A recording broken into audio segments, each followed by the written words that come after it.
Hello students, this is Hetal Bhandari from HR Institute of Studies. Today we are going to continue with the same exercise 3.4, that is elimination method. Last two sums of the exercise.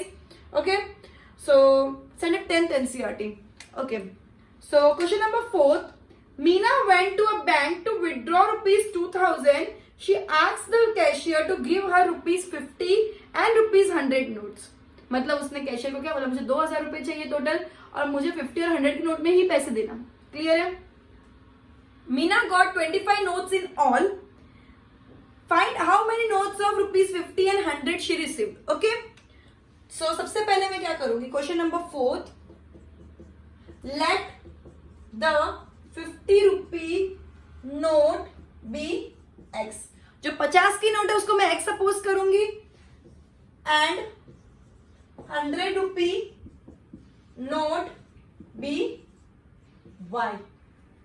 Number of, let the number of लिखना, तो number of 50 rupee note be x and number of 100 rupee note be y. मतलब कितनी 50 rupees की note है वो x होगी, कितनी 100 rupees की नोट है वो वाई होगी. ठीक है, टोटल नोट्स मतलब x plus y is equal to 25. मेरी पहली इक्वेशन बन गई. टोटल नोट्स 25 मिली उसको, मतलब number of 50 rupees notes plus number of 100 rupees note is equal to 25. तो मेरी पहली इक्वेशन हो गया x plus y is equal to 25. Next क्या बोला है उसने कि उसको टोटल 2000 रुपीज मिले. रुपीज कब पता चलेंगे, जब 50 इंटू कितनी नोट है उसकी प्लस 100 इंटू 100 की कितनी नोट है. मैं बोलूं कि मम्मी ने 10 रुपीज वाली नोट में पैसे दिए और टोटल 50 रुपए दिए. तुमको कैसे पता 50 रुपए दिए, क्योंकि 10 रुपीज की नोट है एंड 5 नोट है, मतलब जितने की नोट है इंटू कितनी नोट है तो अपन को टोटल अमाउंट पता चलता है. वैसे ही 50 की नोट है इंटू कितनी नोट है प्लस 100 की नोट है इंटू उसकी कितनी नोट है इज इक्वल टू मेरे 2000 रुपए हुए. इतना क्लियरली समझ आ गया. 50 into x plus 100 into Y is equal to 2000 rupees. अब ये हो गई मेरे, अब इसके अंदर 50 कॉमन है दो तीनों में, तो मैं क्या करूंगी 50x plus 2y is equal to 2000. इधर तक क्लियर है. अब x प्लस 2y मेरा क्या होगा 2000 divide by 50. Multiplication becomes division on going on the other side of the equation. When goes on the other side of the equation तो 5 1 जा 5 4 जा 40. तो ये क्या हो गई मेरी second equation x plus 2y is equal to 40. Second, इधर तक क्लियर हो गया. तो मेरी सेकेंड इक्वेशन क्या बनी, x plus 2y is equal to 40. इधर तक क्लियर हो गया. एक और बार समझा देती हूँ. क्या बोला, टोटल अमाउंट 2000 रुपीज है, तो क्या होगा 50 into x plus 100 into Y is equal to 2000 rupees. तो 50 कॉमन ले लूंगी मैं, x plus 2y is equal to 2000. 50 divide हो जाएगा तो x plus 2y is equal to 40 आ गया. अब x दोनों के अंदर है, कोएफिशिएंट 1 ही है, दोनों का कॉमन कोएफिशिएंट है, लाइक कोएफिशिएंट है, तो मैं डायरेक्टली एलिमिनेशन मेथड यूज कर सकती हूँ. मुझे कोई किसी से भी मल्टीप्लाई करने की जरूरत नहीं है. क्लियर है. अब इस साइड ध्यान देना. Eliminating both the equation x plus y is equal to 25 एंड x plus 2y is equal to 40. Plus तो minus plus minus plus minus, ये कट हो गया. 2y minus Y plus minus minus 2 minus 1 1, only y बच जाएगा but sign of greater number that is minus is equal to minus plus minus 40 minus 25 कितना होता है 15. Sign of greater number minus 15 हो गया, तो ये दोनों माइनस कट हो जाएंगे, तो y कितना हो गया 15. अगर मेरा y 15 हो गया तो x कितना होगा, तो placing the value of y in equation 1. तुम लोग को ये सब स्टेटमेंट लिखना है. Placing the value of y in equation 1. Equation 1 मेरी क्या, x plus y is equal to 25. x plus y is equal to 25. तो x plus 15 is equal to 25. Addition becomes subtraction when goes on the other side of the equation. So x is equal to 25 minus 15, therefore x is equal to 10. So मेरी 50 रुपए की 10 note और 100 रुपए की 15 note होगी, तो मेरे 2000 रुपए कैशियर ने मुझे दिए होंगे. क्लियर है. क्या बोला है कि कैशियर के पास उसने 2000 रुपए मांगे 50 और 100 की नोट के अंदर, 50 और 100 की नोट के अंदर. तो let the number of 50 rupees note be x and number of 100 rupees note be y. तो टोटल नोट्स 25 है, तो x plus y is equal to 25 25. अब क्या बोला है कि टोटल अमाउंट 2000 है, टोटल अमाउंट 2000 है, तो 15 into x plus 100 into Y is equal 2000, क्योंकि अमाउंट करने के लिए अपन number of notes into rupees करेंगे, कितने की नोट है, क्लियर है। तो 50 कॉमन ले लिया, अल्टीमेटली मेरी इक्वेशन बनी x plus 2y is equal to 40। Eliminating both the equations, क्योंकि इसके अंदर लाइक कोएफिशिएंट है तो कोई प्रॉब्लम नहीं था। तो y minus 2y that is -1 and 25 minus 40 that is -15। तो y की वैल्यू मेरी कितनी आ गई 15। x plus y is equal 25। तो placing the value of y in equation 1, तो मेरी x की वैल्यू आ गई 10। इतना तक क्लियर हो गया। Okay, next sum. A lending library has a fixed charge for the first 3 days and the additional charge for each day thereafter। मतलब पहले दिन 3 दिन का तो फिक्स चार्ज है एंड 3 दिन के ऊपर जितने दिन लगेंगे ना उतने ऊपर के दिनों के लिए चार्ज लगेंगे, एडिशनल चार्जेस, ठीक है। हर दिन का एक एडिशनल चार्ज है एंड वो ऊपर के दिनों के, अगर तुम लोग 7 दिन लोगे तो 3 दिन का तो तुमको उतना चार्ज लगने वाला, फिक्स में कवर हो जाएगा। तुमको 4 डेज से एडिशनल चार्ज लगना शुरू होगा, क्लियर है। Sarita paid ₹27 for a book kept for 7 days. Sarita ने 27 रुपीज दिए लाइब्रेरियन को, उसने 7 दिन तक वो बुक रख के रखी थी खुद के पास। While Sushi paid ₹21 for the book she kept for 5 days and Sushi ने 21 रुपीज दिया, उसने 5 दिन तक रखी थी। Find the fix charge and the charge for each extra day, ठीक है।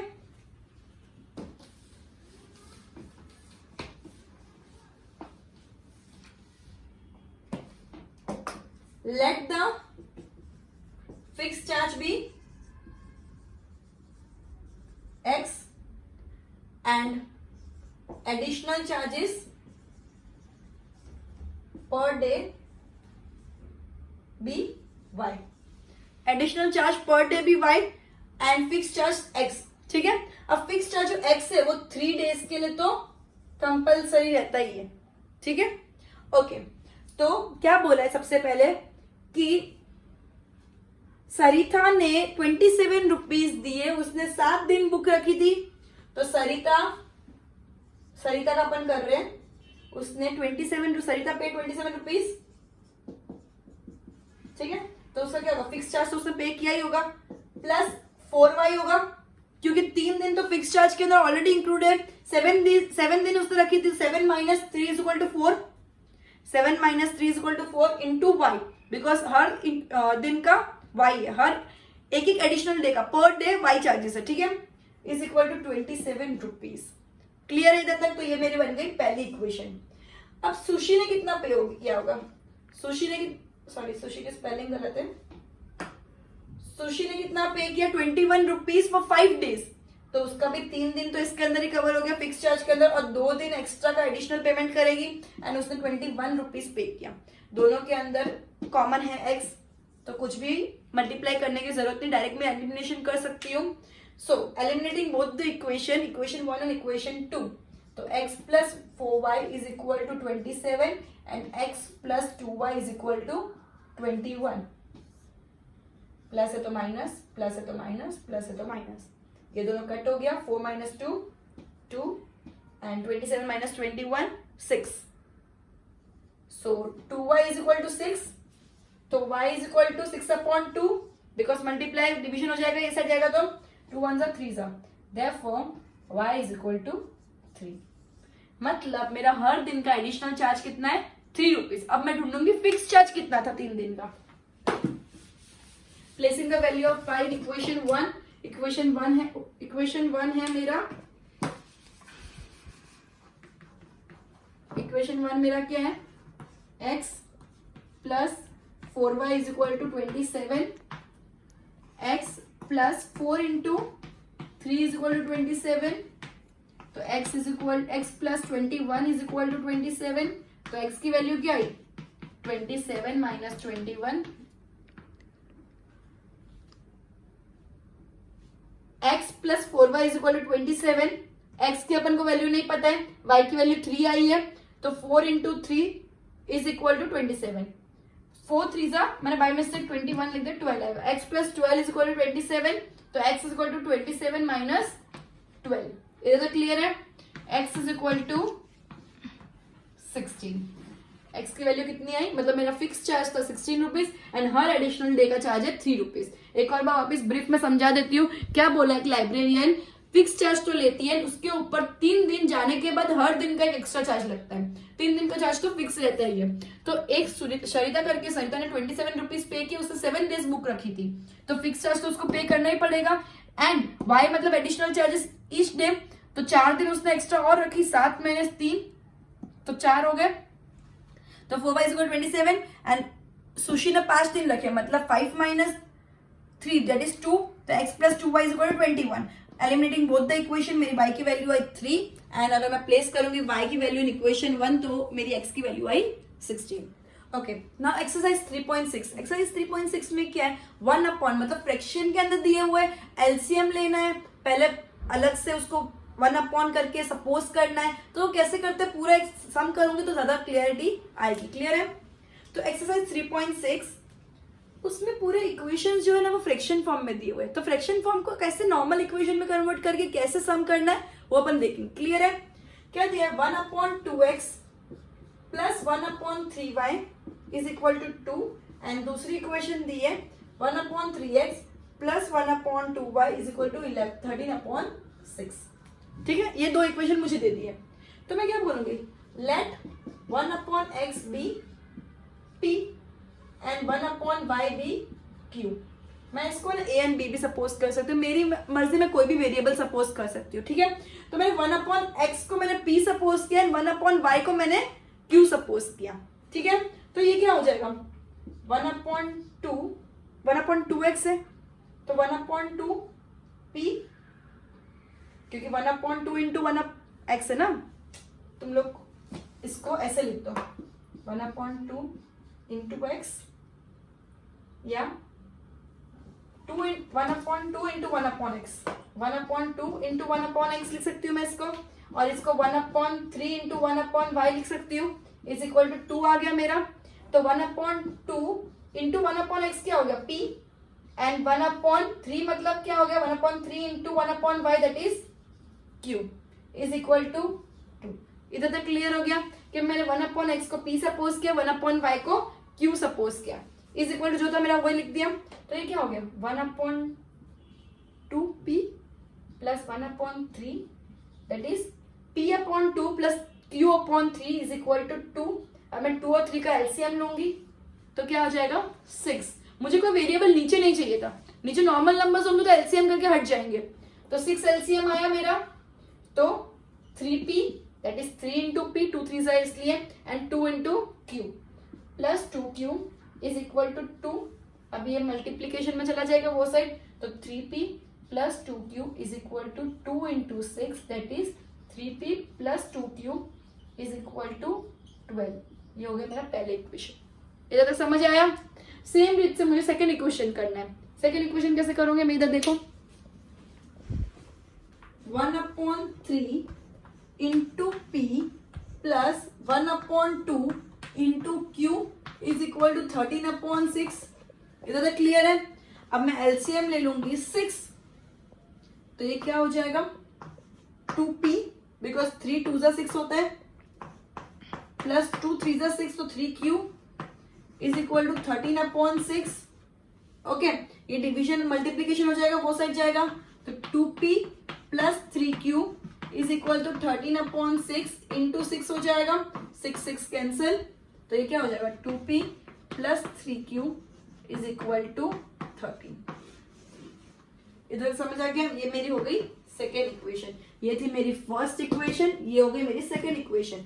अब इसके अंदर 2p है, उसके अंदर 3p है, दोनों का कोएफिशिएंट सेम नहीं है, इसके अंदर 3q है 2q है, उसमें भी कोएफिशिएंट सेम नहीं, तो कोई भी दोनों इक्वेशन को कोई ऐसे कॉमन नंबर से इंटू करेंगे जिससे दोनों इक्वेशन का कोई एक वेरिएबल कॉमन कोएफिशिएंट वाला हो।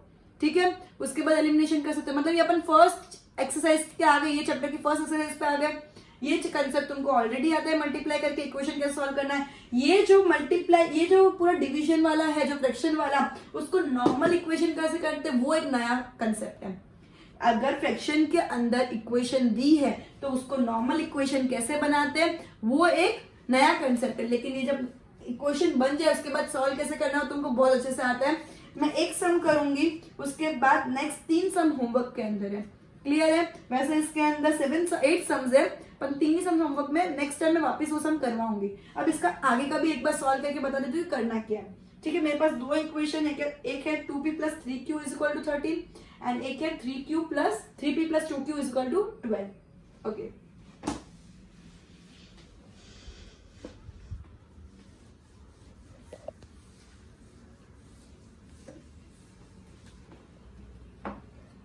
Multiply first equation. अब मुझे ना इसको 6 करना है, 3 2 से 6 हो जाएगा, और इसको मैं ये पूरी इक्वेशन को साथ 3 से इंटू करूंगी तो ये भी 2 3 से 6 हो जाएगा. तो मैं क्या करूंगी, सबसे पहला मेरा वेरिएबल इसको 2 और इसको 3 से इंटू करूंगी. तो multiply equation 1 with 2 and equation 2 with 3. Multiply equation 1 with 2 and equation 2 with 3. तो इक्वेशन 1 मेरी क्या है, 3p plus 2q is equal to 12. अगर मैं पूरी इक्वेशन को 2 से इंटू करूं तो मेरा क्या आएगा, 3p मतलब 3p into 2 that is 6p plus 2 2 जा 4, तो 4q इज इक्वल टू 12 2 जा 24 and whole equation 2 with 3. Second equation मेरी क्या है, 2p plus 3q is equal to 13. उसको मैं 3 से इंटू करूंगी तो 2 3 जा 6, 3 3 जा 9 एंड 13 3 जा 39. Eliminating both the equations, plus है तो minus, plus है तो minus, plus है तो minus, ये कट गया. 4 minus 9 plus minus minus 9 minus 4 that is 5. तो ये साइन ऑफ ग्रेटर नंबर में माइनस लग जाएगा. ठीक है, 5q is equal to 24 minus 1 plus minus minus 39 minus 24 that is 15. इधर तक क्लियर है. 35. अब sign of greater number clear है. तो q is equal to 15 upon -15 upon -5 that minus minus भी कट जाएगा एंड 5 3 जा 15 हो जाएगा. तो अल्टीमेटली q की वैल्यू क्या आ गई, 3. तो p की वैल्यू क्या होगी, placing the value of q in equation 1. ठीक है, अब इक्वेशन 1 मतलब मेरा ये वाला ही इक्वेशन मैं मान रही हूँ. इसको पहले मैं 3 सपोज करूं एंड इसको 4, तो इक्वेशन 3 में रख दो. तो 6p plus 4q is equal to 24 plus 4q is equal to 24. 6p plus 4 into 3 is equal to 24 and 6p is equal to 24 minus 12 हो जाएगा because 4 3 12 है. तो 6p is equal to 12. तो p क्या होगा, 12 upon 6 that is 2. तो मेरी p की वैल्यू भी 2 आ गई. अब इसके आगे का सम इधर समझना. ठीक है, अब एक बार मेरी p की वैल्यू 2 आ गई, p की वैल्यू मेरी 2 आ गई एंड q की वैल्यू मेरी 3 आ गई. ठीक है, अब 1 upon x is equal to p था एंड p की, तो 1 upon x is equal to p की वैल्यू क्या है 2. तो x की वैल्यू क्या होगी, x की वैल्यू क्या होगी, x इधर चला जाएगा 2 इधर आ जाएगा. x is equal to 1 upon 2. समझ आया, x क्या हो जाएगा, x इधर चला जाएगा 2 इधर आ जाएगा. तो x की वैल्यू क्या आएगी 1 upon 2. Similarly 1 upon y is equal to q था, तो 1 upon y is equal to 3 था, तो y is equal to 1 upon 3 हो जाएगा. तो मेरी x और y की वैल्यू आ गई. समझ आया, क्लियर. अब तुमको नेक्स्ट सम ट्राई करना है और ऐसे ही सब सम सॉल्व करने हैं. क्लियर है. So good bye everyone, will end this lecture by this sum and will continue with the next lecture in the next some.